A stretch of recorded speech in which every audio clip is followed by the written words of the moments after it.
Shalom Pak, nama saya Samuel Manalu. Mau bertanya, apakah bisa kita manusia mempelajari Allah itu dengan logika? Terima kasih Pak. Apakah kita bisa mempelajari Allah dengan logika? Ya memang harus pakai logika. Kalau tidak pakai logika ya bagaimana kita bisa memahami sebuah kebenaran? Logika itu harus dan mutlak. Tidak mungkin sesuatu dilakukan tanpa logika. Walaupun harus diakui ada juga logika yang kacau balau. Ya. Tapi harus menggunakan logika. Bahwa logika itu penting di dalam pemahaman tentang Allah dan kebenarannya ditunjukkan dengan berkali-kali di Alkitab ditekankan pentingnya pengertian. Pentingnya mengerti dalam mendengar firman Allah. Roma 10 ayat 13-14. Sebab barang siapa berseru kepada nama Tuhan akan diselamatkan. Tetapi bagaimana mereka dapat berseru kepada jika mereka tidak percaya kepada Dia? Bagaimana mereka dapat percaya kepada Dia jika mereka tidak mendengar tentang Dia? Bagaimana mereka mendengar tentang Dia jika tidak ada yang memberitakannya? Lalu ayat 17, jadi iman timbul dari pendengaran dan pendengaran oleh firman Kristus. Kita bisa lihat bahwa iman timbul dari mendengar. Mendengar firman. Tapi Matius 13 ayat 23 dibilang begini, yang ditaburkan di tanah yang baik ialah orang yang mendengar firman itu dan mengerti. Jadi iman timbul dari pendengaran. Tapi orang mendengar firman itu harus mengerti.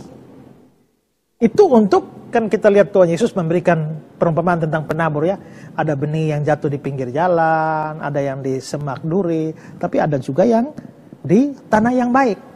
Nah, apa artinya benih yang jatuh di tanah yang baik? Nah, itu diartikan yang ditaburkan di tanah yang baik ialah orang yang mendengar firman itu dan mengerti. Kalau mengerti tentu harus pakai pikiran, harus pakai akal budi, harus pakai logika untuk mengerti.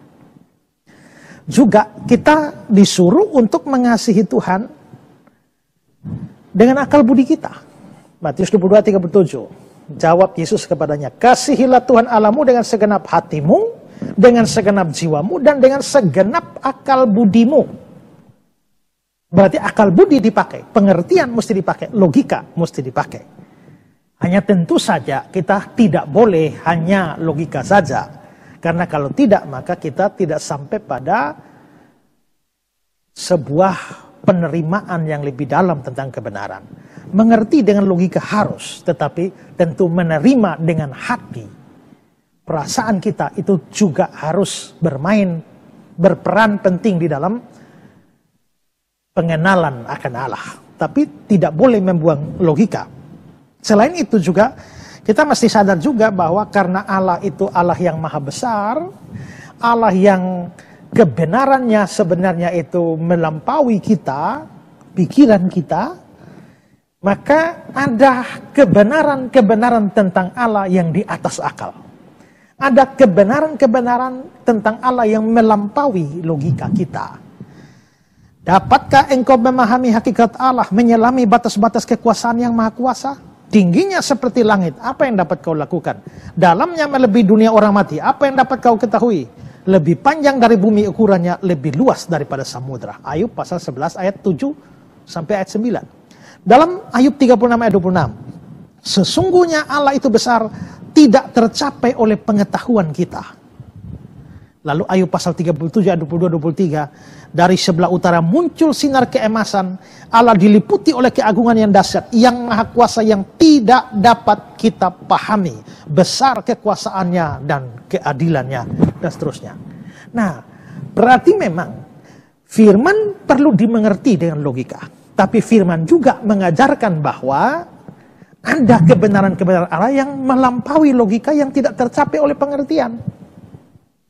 Nah, untuk itulah kalau memang kita betul-betul menggunakan logika dan logika berhadapan dengan kebenaran firman, dan kalau kita mengerti firman bahwa ada yang melampaui logika, maka sebenarnya ya adalah logis juga untuk mengakui bahwa ada yang supra-rasional, di atas kemampuan akal kita.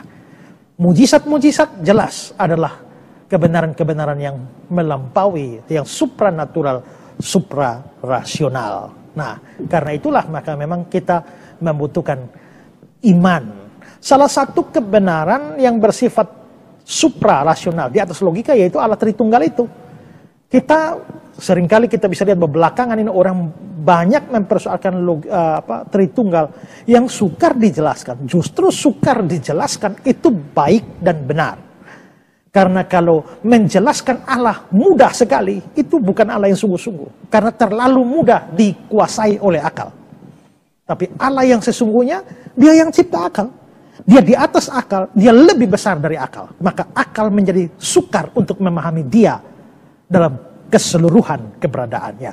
Jadi kalau kita sukar menjelaskan Tritunggal, itu menunjukkan bahwa kita sedang berhadapan dengan Allah yang benar daripada Allah yang terlalu mudah untuk dijelaskan. Allah yang terlalu mudah dijelaskan tanpa kesukaran apapun, mungkin dia bukan Allah yang sungguh-sungguh. Ya.